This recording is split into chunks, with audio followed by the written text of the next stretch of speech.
Ba-ba-da-ba-ba-ba. Yes, we're back. It's King Fred from the Vinyl Vandals. We're back for another show, and it's another favourite five. And I'll pass you over to my colleague. Hi, I'm John. You know who I am.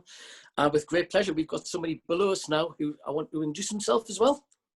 That's my controller Mark in the building, aka MCM from Caveman. And I'm here with my brother King Fred and John. Big shout out to James Watson and Julie. Enough respect. And Riddler. And DJ Riddler. And DJ Riddler. Whole Vinyl Vandals crew. Not forgetting DJ Riddler. Okay, thank you. Okay, so we're going to get straight into it, and we're going to ask you to show us your first. We're going on the American side, so we're doing. I'm going to do my American five. albums. Yeah, so then album USA hip hop albums. So introduce your first one, please. You know, first one is Pure Righteousness. Yeah. Shabazz. Nice one. Flavor Unit, 45 King. 1988, Tough City Records. And what I like so much about this record is that at the time, a lot of people were using James Brown samples. Eric B. and Rakim, I Know You Got Soul. And, you know, Marley Marl was very much into the Mama Feel Good, Lynn Collins, all the JB catalogue, you know, but 45 King was one. He was like an orchestra. He used unknown samples, mandrill, all different type of groups. Yeah. And with this particular album, I was very influenced by Lakim's conscious style of rap, which obviously had a real effect on what I was doing. You know, songs like Pure Righteousness. My favorite on the album is the All True and Living.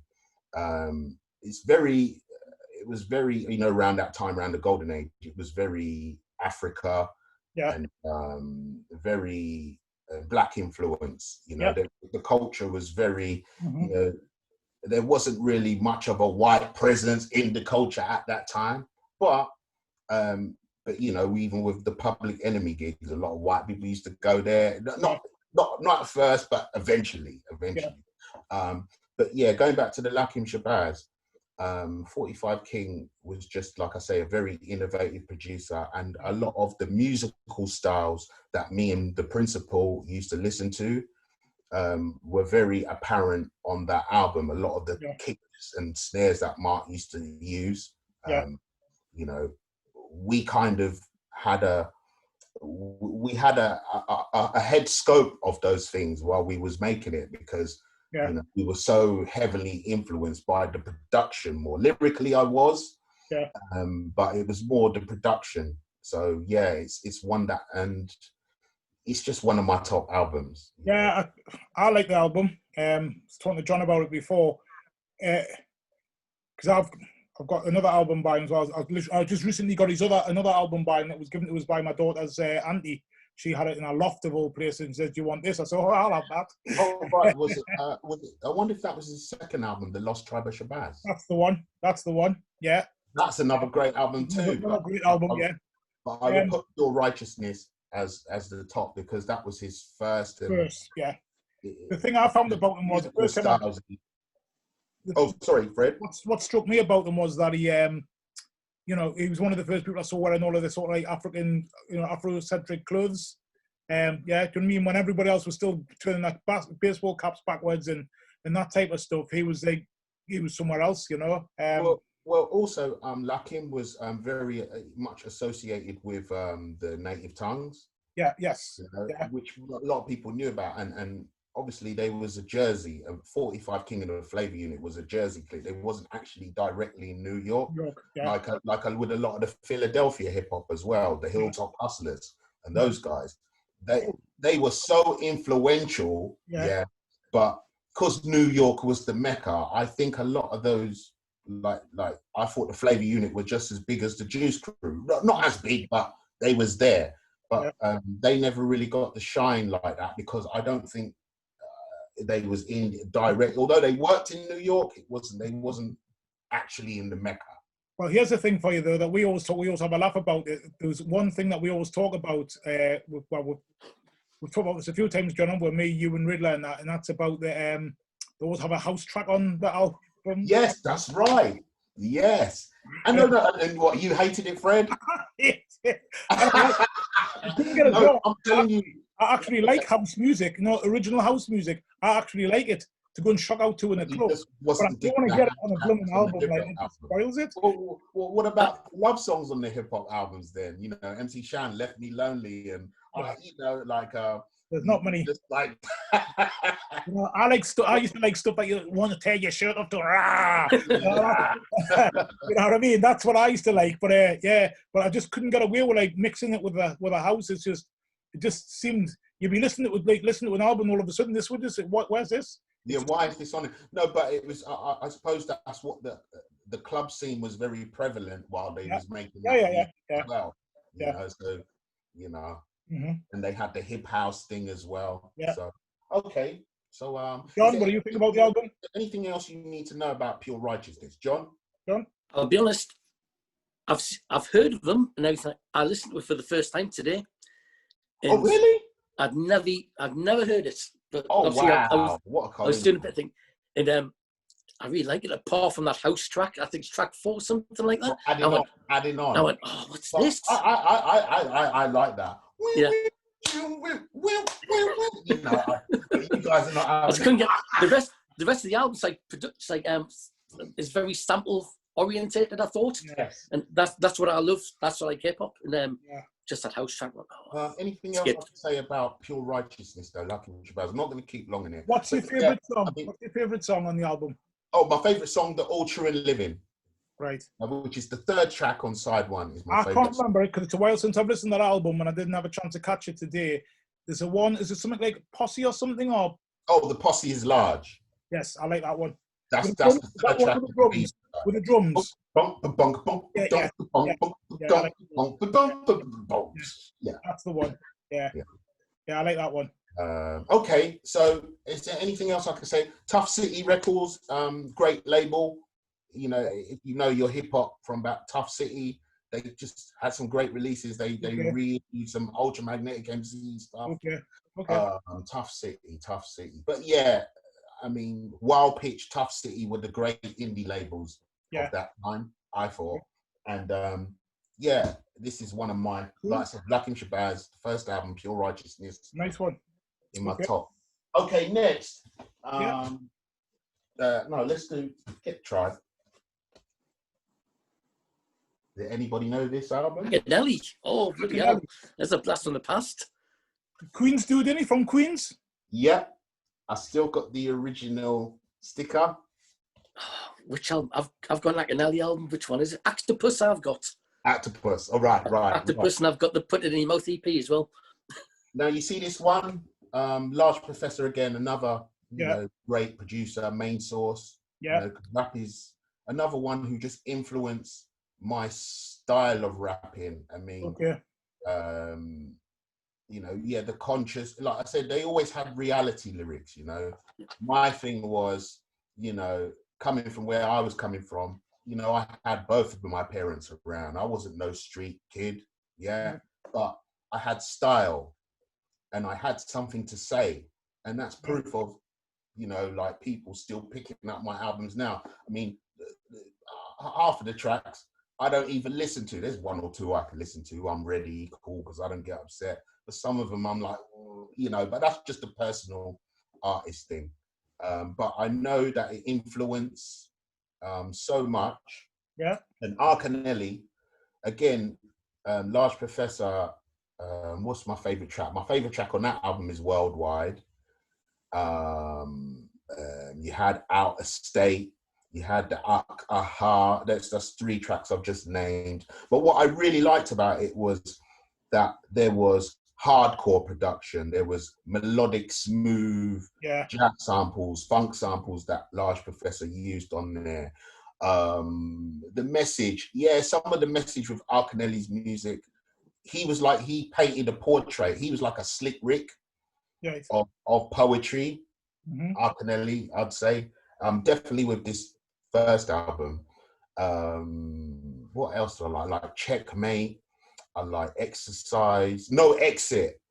But all these tracks, Arkanelli was a rapper that was on the edge. He could do a Slick Rick story type thing. Yeah. But he could also go into some real gangster type, nasty type stuff, like a Cool G rap.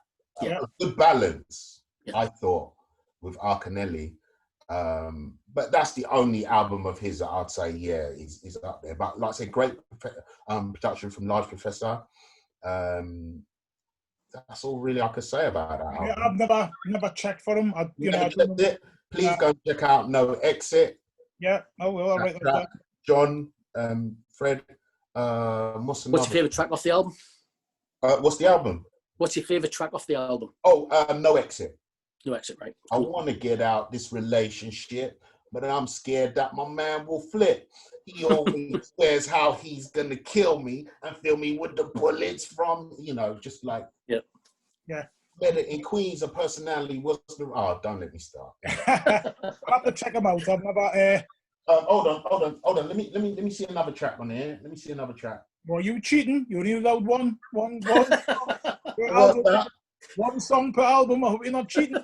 Oh my God, I'm sorry. Is that what I'm supposed to be doing? Start getting the yellow cards out. Start getting the yellow and your red cards out. So just behave yourself. There's not really much more I can say. Can we talk a bit about hip hop for you living in? Was it High Wycombe where you're from? Yeah. I'm saying it like I know where it is. I don't know where it is. Look, we had some real good artists down here. We had a lot of crews when I was, golden age. We had a lot of crews. We had First in Line. We had Marga Mile J. We had Diverse, rest in peace, Diverse. A lot of Corey Kane. Just a lot of people who were doing stuff back then, and I was obviously influenced by the London guys, Mello and Demon Boys, Cookie Crew, all them. And it was just a melting pot. We had our equipment. I used to go down to Diamond J's and create there. Then I would buy my 950 sampler, which I've still got to this day, which I still use. We just went to different places and, mixed up records, digged in the crates, put things together, and just got creative. Right, because I've heard of High Wycombe, obviously, but I don't even know where it is. In relation to London, it's a small little town outside London, about 30 miles away. Okay. It's not really much going on, but hey, we brought hip hop. Hip hop was going on way before me. Even around here, and it was brought to my attention, and I was the one that took it to London and up north, and made it, and put Wycombe on the map. Fair enough. Good stuff. Okay. When people talk of High Wycombe, they talk of Caveman. No, of course they do. Yeah. I'm not going to deny that. That's facts. But it's just obviously for some people, for also Peter, everywhere as soon as you get to Watford, Watford to me, everywhere after that's London. So I don't really know. And I've got family in London. I'm there a lot, and so has John. John's got family in London, but to me, you got family in Wycombe, John, or in London? No, in Surrey. So in Surrey, okay. Just outside of London. A bit further out. Yeah. To say that's to me. Shall I go on to the next one? But I said No Exit was my favourite on an Arkanelli. Yeah. But it's only supposed to be one track, yeah? Yes. Okay. It makes it a lot easier, doesn't it? Okay. Let's DJ Lord Finesse and DJ Mike's Move. Oh, love that album. Original Funky Technician album. Oh, sorry, let me do that so you can see it. Yeah. Original Wild Pitch. Cool. Original. Right. What do I like about this album? DITC, Digging in the Crates crew. Come on, man. I mean, anything that those guys put out. I mean, I could have put Stunts, Blunts, and Hip Hop. Woo! No, that's an album. You see what I'm saying? I chose that one. Yeah, right. I could have put that. Yeah. But so but the reason why I picked Lord Finesse because a lot of people say, "Oh, the American rapping." Let me get this straight. I don't rap American. If you listen to what MCM talks about, it's very English things. Yeah, right. Let's get that straight. Okay. Right. But style-wise, I was very influenced by Master Ace, Lord Finesse, Large Professor. They influenced my style, which is hence the reason. And I never stopped. You know, like obviously now you got, you know, the English rappers doing their thing. You know, the young rappers have turned this thing into a business. They're more business savvy than we were. We was more love. They're more business savvy today. And they're doing some beautiful things out there, you know. But I never, but because of that, I'm not trying to compete with them. I'm always just going to do me. So I always kept it. You know, I'll never change my style. All right. So if you're, well, why don't you rap? No. I rap how I rap. That's just my style. But anyway, Lord Finesse really influenced me. His style, his flow, his swag. You know, it just influenced me. And you know, he was a rapper's rapper. He would just talk about himself, how great he is. But he'll do it in a way where it just uplifted you instead of thinking, oh, who's this cat? You know what I'm saying? Lord Finesse is the brother that you have to hear. I flow smooth like clouds in the atmosphere. I'm spectacular, so damn terrifying. That whack MC, he won't think about ever, you know, just wit, you know. And even though, like, okay, I was more lacking Jungle Brothers conscious, I always liked Lord Finesse's style and wit. Yeah, which is what I try to have within my style. Okay. And production-wise, favorite track on our Funky Technician, Baby You Nasty. Or, you see, I can't do that. Baby You Nasty. I'll just name one, Fred. John, I know one. Yeah, because we're watching. John, what do you think about that album? It's one of my favourites, but there's two tracks. In fact, I'll say title track, Funky Technician, best track on it. Oh, ain't that something? Damn, it feels good. Yeah, okay. Yeah. You know what? I've never heard the album. Really? What, excuse me? No, never heard it. Nope. Okay, that's one for you. That's one. I'll check it out. Don't get it right. I'll check it out. It's one thing that we. Arkanelli, check that out as well. Okay. I'll check them out. Everything that people see on these shows that I haven't checked out before, I will check out. But I haven't actually heard that album. So we've done with Lord Finesse. We've done Arkanelli. We've done Latin Shabazz, right? Yep. Yeah. Stop there. Stop there. Yeah, let's talk a bit more about your history. So you're from High Wycombe. Yeah.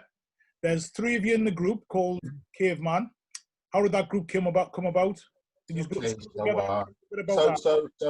so let's go for like 12, 13 now. I'm starting to get interested in rap. Yeah. You know, listening to the pirate radio, LWR. Yeah. All these stations, so I'm listening to them. I've got the radio because I'm not in London. I've got the radio and I've got the what do you call it? The hanger. Yeah, right. No of the London stations. Yeah. But yeah, I was doing Schoolie D, Run DMC, and who else did I hear? Yeah, Schoolie D, Run DMC were the first kind of Jazzy Jeff and the Fresh Prince. They were the first kind of hip hop that I heard. And then as I'm walking around the town, I kind of get interested. I started doing a little bit of writing around 11, 12, around that time. Started to do a little bit of writing. And then Diamond J was already doing hip hop. He was, you know, seasoned, making beats with rappers and stuff like that. Yeah. And we connected just around the way. And I went to his, and you know, he was kind of a DJ. He was doing the whole DJing thing, production. And he kind of showed me, you know, we were kind of just showing each other what we was doing. You know, I'd rap a little bit, go, oh, yo, you got a kind of good flow there, Mark, you know, and, you know, beats wise. And then I decided, you know, I'm still going to do the music. I went to Amersham College, met up with a girl called Bim. I'm there doing some media course or something like that. And I meet up with this girl called Bim. And Bim sees me around the college, always with my headphones on, you know, singing A Nation, It Takes a Nation to Millions, Hold Us Back, whatever I was playing at the time. Hey, that should have been in here as well, but anyway. And then Bim says to me, oh, Mark, I got this guy you really got to meet. And I'm like, oh, yeah, you know, yeah, because I always see you around here in music, you know, and I don't even knew if she even rapped that. I don't even knew if she knew that I was rapping at that time. Yeah. Anyway, so I decided to go meet the dude in Aylesbury, which was the principal. Okay. But she was friends with Robbie, that was his real name. And I went up there one evening, probably 6, 7 o'clock one night on a Wednesday evening. I go up there and he plays me the original music to Victory. He plays me 2 other beats. He done one with a Herbie Hancock sample and this other thing. And I was just blown away by how dope he could produce. You know, this Indian dude living in Aylesbury. I'm like, what does he know about hip hop? But yo, Robbie knew hip hop. He was like a Marley Marl over here, just undiscovered. And I've always had that knack of being around good music people. Mm-hmm. So yeah, I got up there and then we decide to, you know, do a little something together. He heard me rap. I rapped Victory. I'd already wrote Victory. I remember writing it in my mum's house, you know, when my mum, you know, and dad was still here. Rest in peace to you both. And then, you know, we did Victory and then we did 2 other joints. One was called, I Had Enough, and some other joint I can remember. Yeah. And he knew a guy called Evan Profile. Yeah. Evan used to live around the area. And somehow it got to him. I don't know whether Robbie gave him a tape and they really liked it. And I was like, oh, so, you know, let's, you know, obviously let's try and do some more music, you know, because obviously a record company's interested.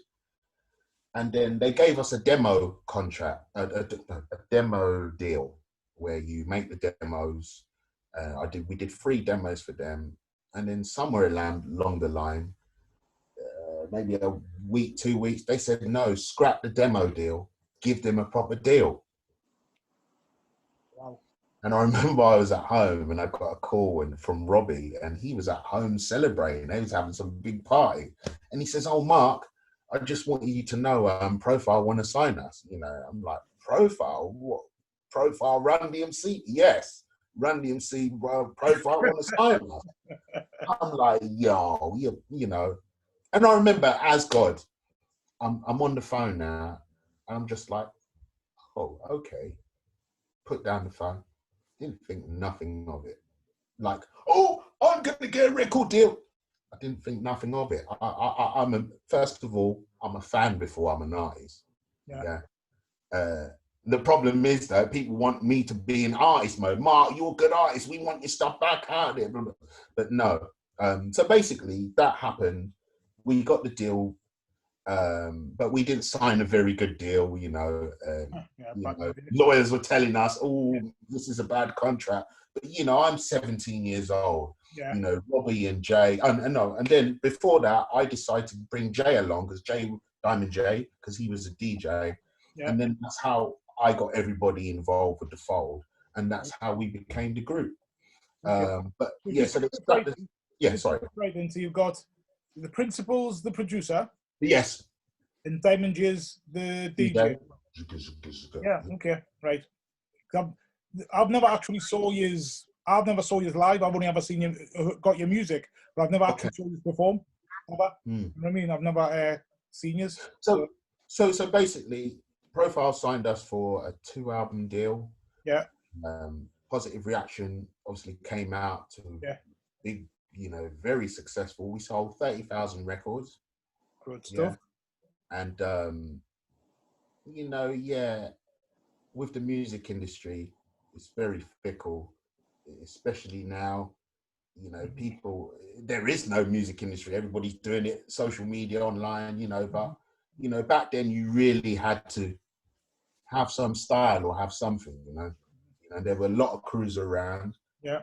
But, you know, we had our run. I could say I had my run because I'm the only one really repping Caveman, you know, the group. But we had our run back then. That was my next question, Mark. Are you still in contact with any of them?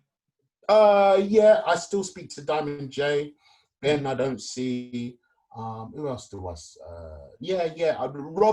Robbie became a Muslim and never went back to the music. Right. Okay. And that was such a shame because he was, you know, he did after our stuff. He did some remixes for Outlaws. He did the MCD stuff. I don't know if you ever MCD. Do I know MCD? Yes, I love MCD. If you check my video out for my favorite 5, he's in there. Okay. And he did that the EP, The Damned. Have you got that? Yep. Yes, I have it there. Yes. Yeah. Yeah, so and then he was doing. No, I haven't. I've got the never got that EP. Principal done an EP with MCD. It's quite hard to get a hold of though, but he did an EP with MCD. I need to check. Yeah. You probably got it somewhere, who knows? Yeah. And then he did the Tri-County Sheep remix, the Black Sheep remix. Okay. Right. Nice one. Okay. So yeah, I mean, everything played a part. It all had an influence, and we were just on the cusp of the melting pot of crews coming out that people were checking for. Tim gave us a lot of love as well. Tim Westwood at the time gave us enough love. And we was at the cusp, mate. We was at the top. Mm-hmm. Yeah. And people want to deny that down, like, oh, let's pretend like Mark.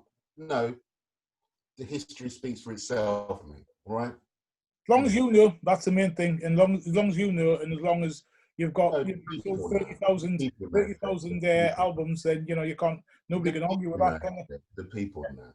Yeah. Anyway. Cool. Nice one. So anyway, that was Hold on. What album did we do? We've just done Love Finesse. That's number 3. So that's number 4. Midnight Marauders. Classic. Yeah.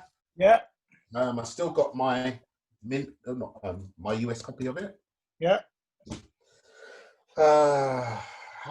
Midnight Marauders, just overall melodic, great music. The samples were kind of, like I said, we was getting off the jazz now and going into other things.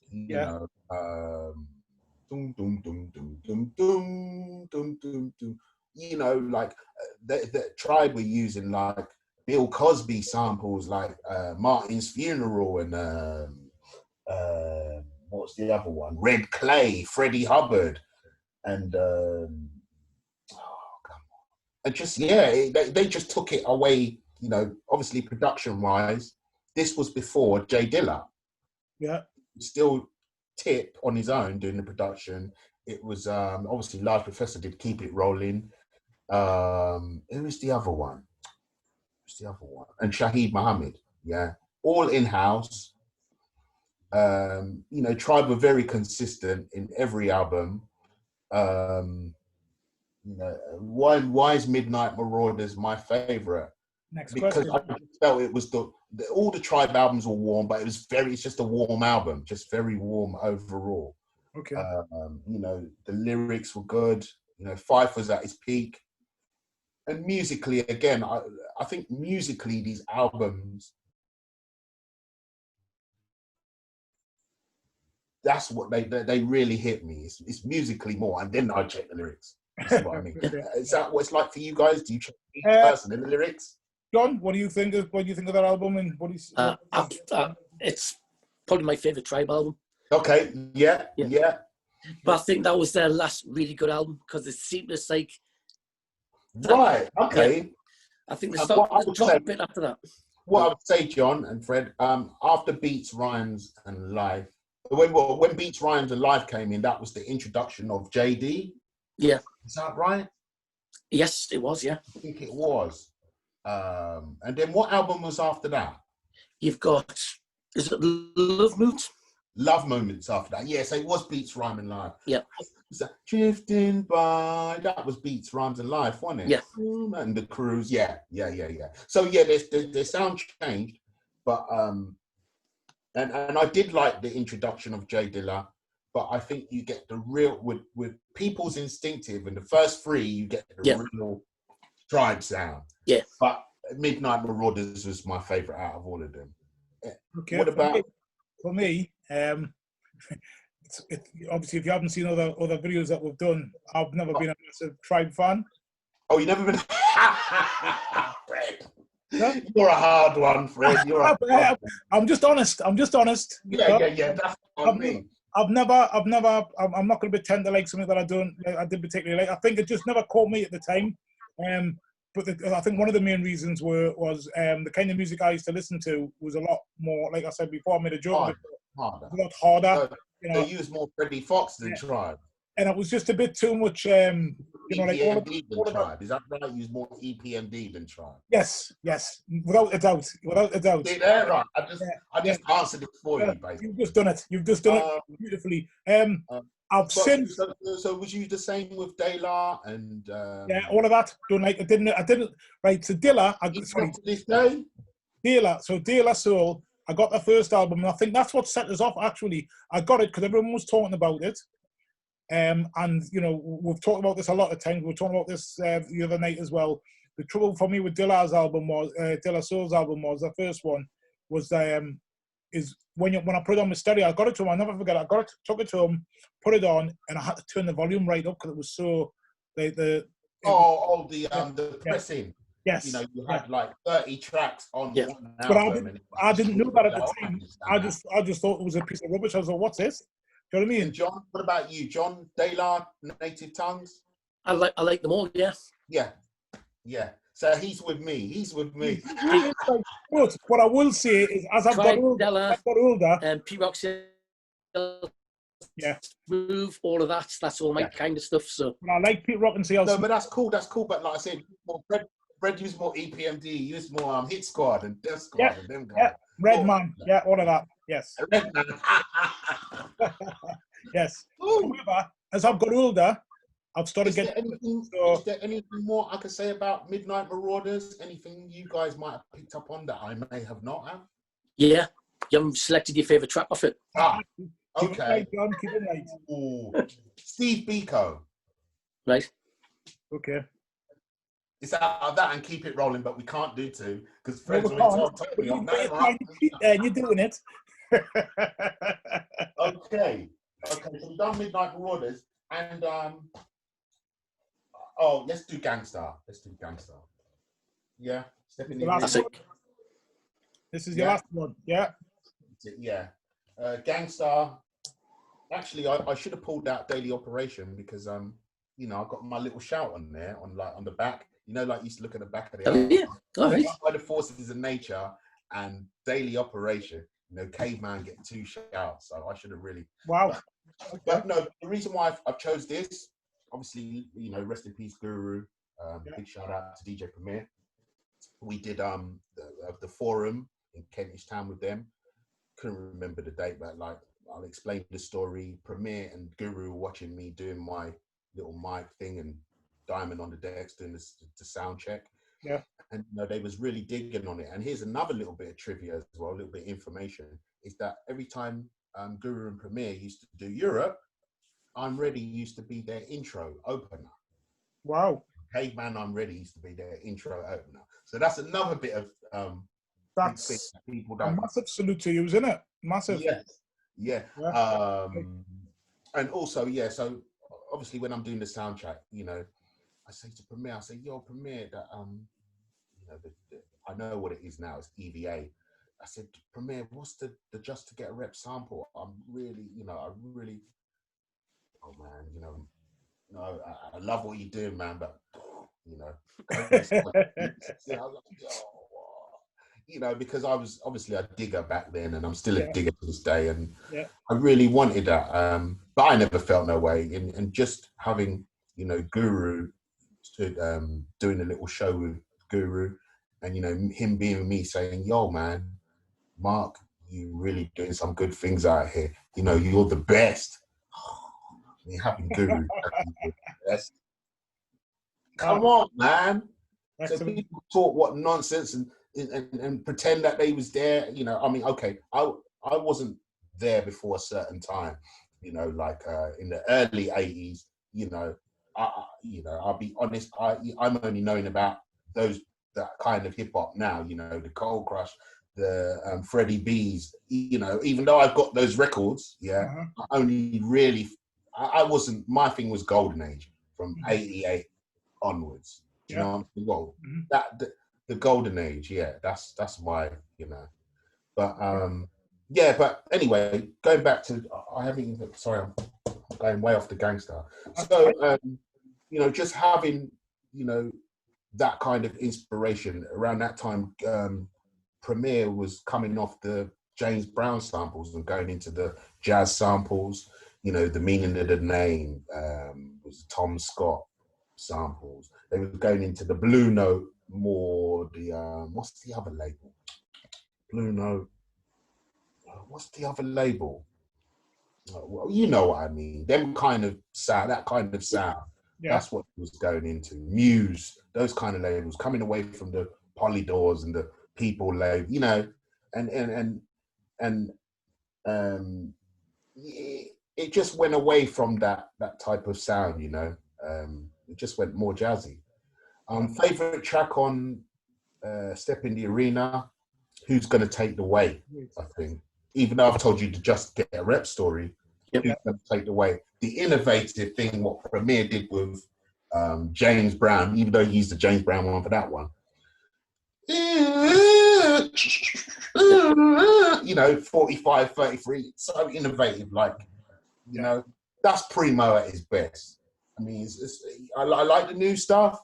Yeah, that's cool and everything, but they can't make it like that. You know, there's something about when they put when they mesh the samples together, you know, it's coming from those machines. If you knew what you was doing, it had a presence more than any of this electronic crap going on now. I don't know what it was. Had a warmth, had a feel, you know. But I am a fan of the music now. Like even with the young people, what they're doing, like, you know, all the British rappers and stuff like that. Even though what I'd say with those artists, they're more business savvy. Yeah, the talent and where they've taken it, enough respect. You know, got to give them the juice. John, that album, where does that sit in your collection?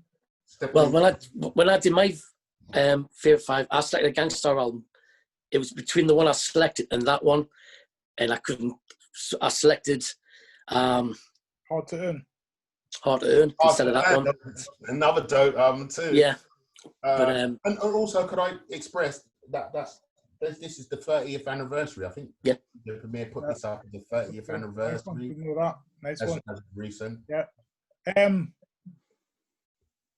My favorite song there is the one that you picked. Yeah. Who's going to take the weight? Oh, yeah. So I've checked the technique. Check the technique. Yeah. I mean, come on, man. They've got like a list. There's no bad tracks on it. Simple as that. Oh man! But now I'm warming into the thing. You see, God. Now you're not going to say, right, that's it, Mark. Like, oh well, 20 albums. Pretty much, you've done 5. But before you go, before we round it up, thanks for what you've said so far. It's been really, really interesting. But what I'm really interested in, like everybody always wants to know, and you sort of alluded to it before. You split up from Caveman, obviously, no animosity, just outgrew each other. Was that what it was? Yeah, we had our little problems, you know. Yeah.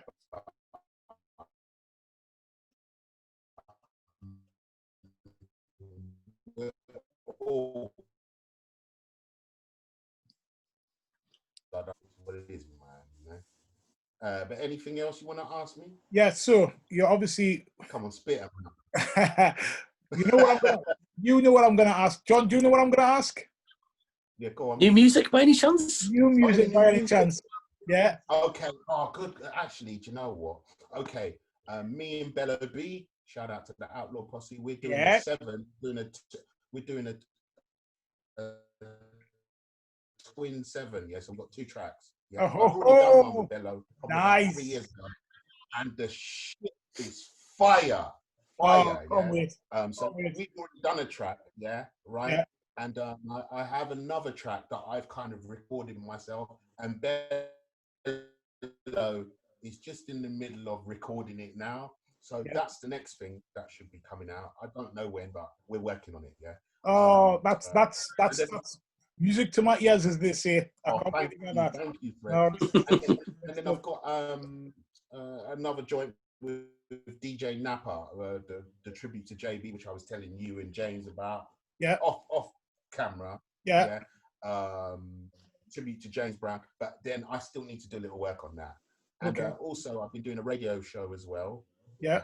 Every Sunday on backtobackfm.net. Let me just get a little. No, it's cool. You go away. Yeah, you keep going. Keep going.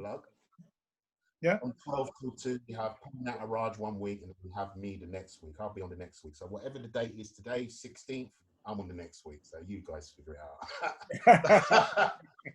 But yeah, as far as the music, yeah, me and Bello, we're working on that. Good. I'm going to hear that. I have this one joint with Napa as well, but that's all. No, that's good enough. Well, don't worry. I'll make sure you guys get something first. You know. That was my next question. That was the next question.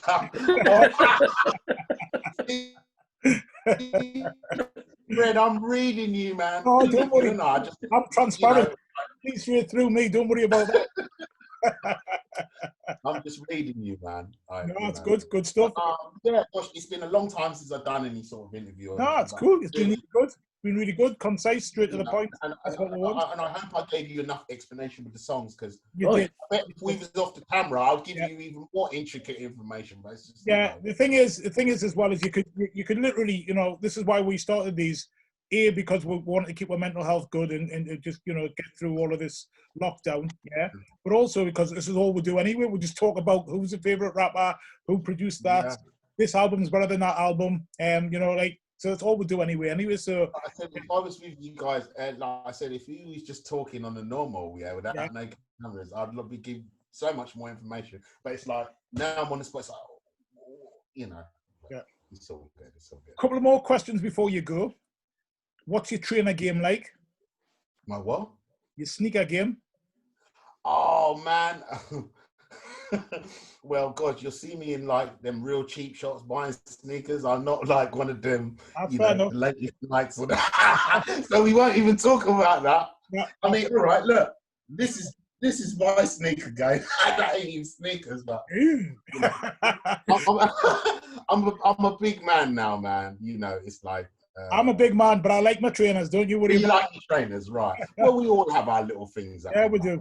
Right. Okay, so that question's out the way. Then I won't ask you that question. Then going any further with that. You've done your USA, and we really thank you for that. Would you come back and do your UK at some point? I'd love to. I would love to. Okay. I mean, I've kind of, this is my first time on the Zoom. I'm kind of familiar with the thing now. Yeah, well, you know it now. You're a vet now. So. Pleasure, Fred and John. And obviously, we'd like to get you. I think we'd like to get you and Bello B on at the same time to talk about your. Oh, most definitely. Yeah, that'll be it. So, I'll pester them. I'll be pestering them. And shout out to Kashif MC Duke. I'll try and get him with you guys as well. Yes, please. We definitely want to get him on as well. Yes. I've asked him a few times. Sorry. I've asked him a few times. He's not give us any answers back. So. Oh man, I mean, like I said, we're all grown folks now. It's just life. Like even doing this today. All right, I'm like, all right, I can leave everything till the last minute. Yeah. And look. Fair enough. Okay.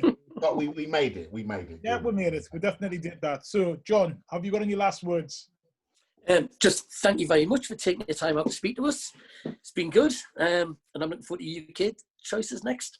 Yes. And this music with Bello as well. I think they'll be really good. I look forward to coming on again. And hopefully by then I have some more music for you, Spot on. That's definitely. And make sure you remember us for an exclusive. That's. All right. Oh well. I'm gonna have to get my cash check out now. It's all gonna cost now. We'll send you some Geordie studies and ham and peas pudding sandwiches. Don't you worry about that. Some good Geordie fare. Okay then. Have you got any last words? Anything you want to say before we go? Yeah. Like I said, just check out the radio show Back to Back FM. Yeah. Every Sunday. Anything else? Just what time is it on the Sunday? 12 till 2. 12 till 2. Okay. 12 p.m. to 2 p.m. Cool. Okay. What do you play? Sunday. What do you play? I play funk, soul, hip hop, reggae. Just a tribute to all any good genre. Yeah. Okay. It is a very much anything kind of go show. Nice one. Okay. So I'm going to just close it up now and just say thank you for tuning in. Don't forget, we are also the trainer detective. That's what I do with my son. Obviously, before lockdown, we started this, and then we started it in October, November last year, and then lockdown came and we couldn't do any more. We did about 4, and that's why we go to people's houses and we look at their trainer collection. We're still looking for people to come on here. Okay, yeah. That's why I was asking. So, you can come here and do that. I mean, I could show you. But, don't worry. So, but no, what I'm saying is, like I said, you're doing a great thing for the quarantine. Thank you. Both you, John, the whole crew. Yeah. And, thank you. Okay. So shout out to Fathead Asher, my son, who's the other trainer detective. Hey, shout out to your son. What's your son's name? Asher. Asher. Big respect from the mic controller, man. Thank you. Okay. Love, and then also shout out to John. Oh, shout out to John. Shout out to Julie. Oh, to Julie. And shout out to Riddler. DJ Riddler. And DJ Riddler. John, Julie, DJ Riddler. Yeah. And James and my bad self. And James Watson. Yeah. Sorry. Don't forget, you can catch DJ Riddler every Monday night, 7 till 8 on Method Radio. Method. Catch DJ Riddler every was it Monday? Monday, yeah. Catch DJ Riddler every Monday on Method Radio. Is that right? Okay. With no further ado, that's what we've got. It's a wrap. Thank you very much. Really Thank you, guys. And look to see you on the next one. Yeah, definitely. Thanks very much. Salute. Yeah. See ya. All right, cool.